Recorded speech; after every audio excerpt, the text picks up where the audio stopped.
What a wild weekend for the Blue Jays as a sweep of Boston has them back in a playoff spot. Hey everyone, welcome into another Sun Sports Roundtable. Rob Wong joined alongside by Toronto Sun Sports columnist Steve Simmons and Toronto Sun Blue Jays writer Rob Longley. And guys, I'm not sure how many people would have expected the Blue Jays to be in the second wild card spot on Sunday after the Jays got swept by Texas on Thursday evening. But here we are. Steve, how has John Schneider's ball club done it?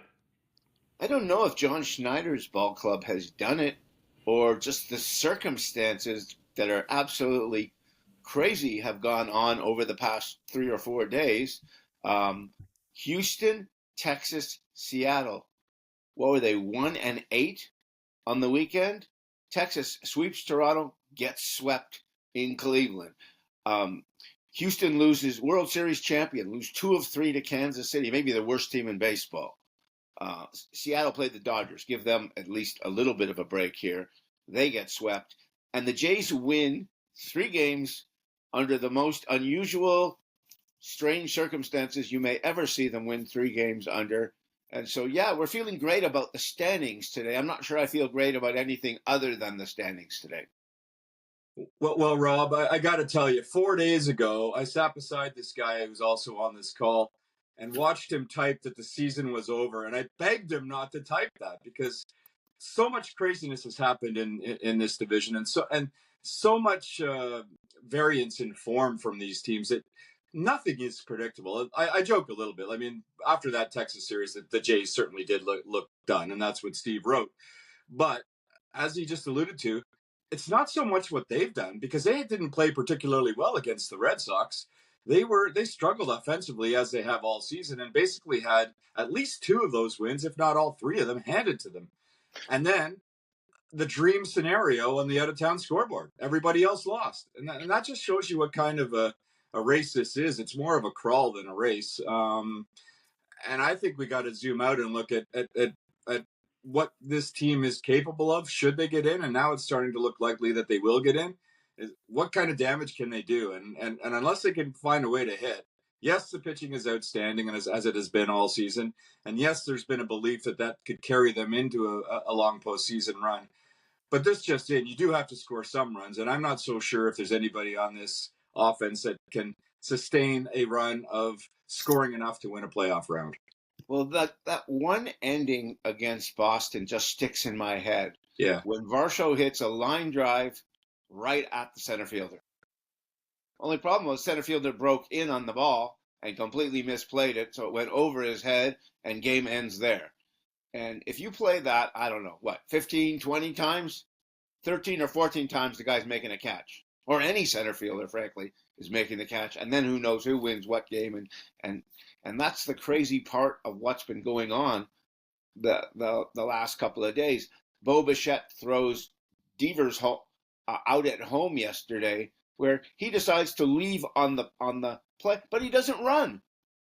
Like he's jogging so there are just things going on that could never happen in playoffs. So essentially there were 3 gift wins against the Red Sox, as you said. Saturday had that example where Varsho got lucky. Let's face it. The Bichette example that you mentioned on Sunday.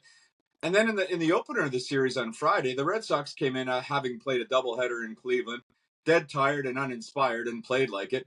And still the Jays were all out to win that one. So while it's admirable and necessary that they won those 3 games, I don't think we can read a whole lot into it other than there was a fair bit of good fortune going on the part of the Blue Jays. Well, try and figure out Texas. They come in and they absolutely body slam the Blue Jays. I mean, what was it, 35-9 or something like that over 4 games, or 36-9? It was a crazy number. And the games weren't close. And then they go in and they got blasted in 2 of the 3 games in Cleveland. And Cleveland's not going to the playoffs, guys, even though they made all those deals at the deadline. So, at this point, it's like, can they get in? Will they get in? And what was that year? Was it St. Louis the one year had the real late run? Got in and then wound up winning the World Series. It happens. I've given up trying to figure all of this out. I had it figured out prior to the Texas series that they can't possibly miss the playoffs.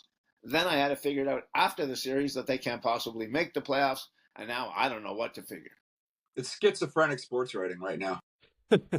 Yeah, you can't predict baseball is something a lot of people are saying right now. So, of course, Rob Vladimir Guerrero Jr. has delivered at the plate of late, but it's clear he can't do it alone. I think one guy that's really stood out recently, and maybe dating back to the All-Star break, Cavan Biggio has played himself into a more significant role here, making plays in the outfield, coming up big with plays at the plate, smart base running, which isn't something that we've seen from this ball club.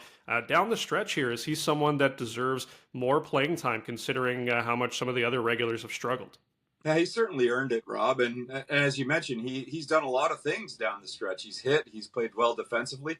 He's played well defensively at multiple positions. His calling card is that he's a really versatile player, which the Blue Jays love. But he literally can. He's a smart ball player. You can put him anywhere on the field. He can put together good at bats, and we've seen him being able to hit in clutch situations. But I think if you're going to talk Cavan Biggio, the real bellwether for him came on Saturday when John Schneider pinch hit him for Matt Chapman. I mean, obviously Matt Chapman has been struggling, but Matt Chapman is one of the stars of this team and one of the leaders of this team. And late in a ball game where the Jays needed something to happen to get a crucial win, John Schneider went with Cavan Biggio because he could trust him, and he could trust him based on what he's done over the past couple of weeks. And he's really emerged as a great story for this team. And quite likely and quite possibly has emerged as a guy who could be an everyday player next year, depending on the offseason machinations with this team. I've never been much of a Cavan Biggio fan. I think he sort of came up with Bichette and Guerrero, and everyone sort of lumped the three of them together. And to me, there was always a huge difference between him and the other two. But the one thing you always saw in him was I guess maybe growing up with your father as a Hall of Famer, you learn how to play. You learn how to play the game. And by that, I don't mean what are your numbers. It's what do you do in circumstances and situations? How do you play this position? How do you play that position? His dad played a bunch of positions. He's learned to play a bunch of positions. I don't know where he fits with this team now or in the future, but I do know I like the idea of having him around to do the variety of things that he does. If you need a guy to pinch hit, if you need a second baseman, if you need a third baseman, if you need a first baseman late in the game, if you need a right fielder, you can move him into a lot of different places. And it's a nice thing to have because they don't really have another one like that.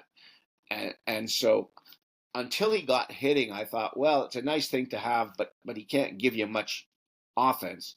And he's provided down the stretch, not just offense, big time offense in big moments. And I think there's a big difference between big moment offense and, doubling in the second inning with nobody on base in a 0-0 game. Yeah, and it's especially nice and especially significant when there's very little reliable in the batting order right now, and nobody's hitting consistently. And you can have a guy like that come off the bench or wherever he is and contribute late in ball games too. And he's been a huge add because of that. It's been a crazy last 7 days for the Blue Jays. We'll see what they have in store for the next 7. As always, leave your thoughts in the comment section below. For Steve Simmons and Rob Longley, I'm Rob Wong. Thanks for tuning in, and we'll talk to you next time on another Sun Sports Roundtable.